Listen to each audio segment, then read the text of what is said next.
যেহেতু প্রচন্ড গরম পড়তে শুরু করেছে, গাছের আম কিন্তু সব একসাথে পাকতে শুরু করে দিয়েছে। তো আম আপনারা নিজেরা কিনে খাওয়ার আগে দেখতে পাবেন যে আপনার গ্রামের বাড়ি থেকেও আম আসবে, পাড়া প্রতিবেশীরাও গিফট করবে এবং আত্মীয় স্বজনরা তো অবশ্যই করবে। তেমনই আমার অবস্থা এখন হয়েছে। আর এবার আমগুলোতে দেখলাম যে কিছু আম প্রচন্ড টক এবং আমের মধ্যে অনেক পোকা। তো এই যে আমি কিছু আম কেটে নিয়েছি, অল্প একটু হয়েছে, বেশিরভাগই ফেলে দিতে হয়েছে। আমি এটা দিয়ে আমসত্ত্ব তৈরি করব। আর এই যে যেহেতু আঁশযুক্ত আম ছিল, আটিগুলোকে ভালোভাবে কেটে নেওয়া যাচ্ছে না, তাই জন্য আমি আটি সহ সিদ্ধ করে নিব। আমি পিস করে নিয়েছি আমার সুবিধার্থে। তো হালকা একটু লবণ দিয়ে, সামান্য একটু পানি দিয়ে আমি এটাকে এখন সিদ্ধ দিয়ে দেব। যখন এটা সুন্দরভাবে সিদ্ধ হয়ে যাবে, এরপর আমি এটা নামিয়ে নেব। তবে অবশ্যই একটু দুই একবার করে একটু নেড়ে দিবেন, আম কিন্তু নিচে লেগে যাওয়ার সম্ভাবনা থাকে। এই যে আমি কিন্তু এটাকে সুন্দরভাবে নেড়ে দিচ্ছি। নেড়ে আমি এখন এটাকে নামিয়ে নেব, যেহেতু সিদ্ধ হয়ে গিয়েছে। এই যে আমার এটা কিন্তু এখন সিদ্ধ হয়ে গিয়েছে, আমি এখন এটাকে নামিয়ে নেব। পানিটা কিন্তু আমার অল্প পরিমাণ পানি দিবেন, পানি বেশি দেওয়া লাগবে না। আপনি যখন এই লবণ দিবেন, লবণ দিলে এমনিতে আম থেকে পানি ছাড়বে।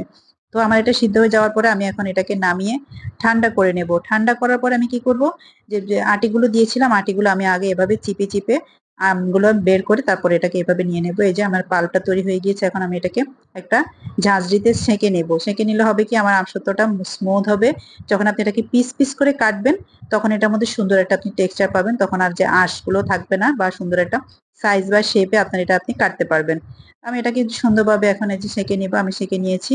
আর এটা একদম খুবই স্মুথ একটা ইয়ে আসবে। আরেকটা ব্যাপার আপনাদেরকে বলি, এই যে আমি একটা কিন্তু খুবই পরিষ্কার একটা পাতিল দিয়েছি।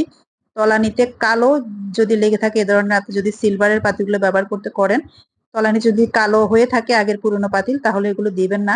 ফ্রেশ নতুন পাতিল দিবেন। তা না হলে ননস্টিকের পাতিল এটা সিদ্ধ করবেন।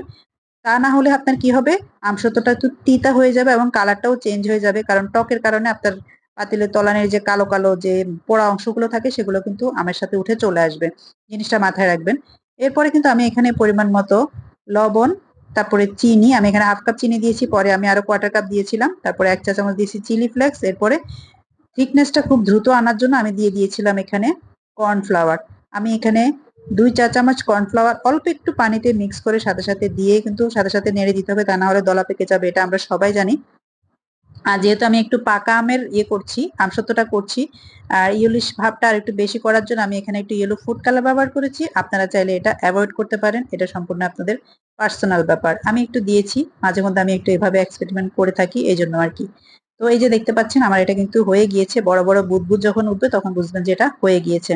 এরপর একটা আমি এখন ডিশের মধ্যে সুন্দর করে একটু সরিষার তেল স্প্রেড করে দিয়েছি, বা হাত দিয়ে সুন্দর করে আমি মেলে দিয়েছি। দিয়ে এখন আমি এই যে আমসত্ত্বটা এখন এখানে পুরোটা এভাবে ঢেলে দিব। ঢেলে সাথে সাথে গরম অবস্থায় কিন্তু এটাকে এভাবে মেলে দিতে হবে। মেলে দিয়ে আপনি এটাকে ফ্যানের নিচে শুকাতে পারেন, রোদ থাকলে তো ভালো কথা, রোদেও দিতে পারেন, তবে ফ্যানের নিচে এটা যেহেতু কর্নফ্লাওয়ার দিয়েছি শক্ত হয়ে যাবে।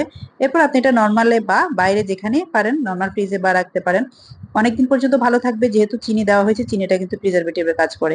ভিডিওটি ভালো লাগলে শেয়ার করে অন্যদের দেখার সুযোগ করে দিতে পারবেন। অবশ্যই আপনি কে কোথা থেকে কমেন্ট করছেন জানাবেন। ধন্যবাদ সবাইকে।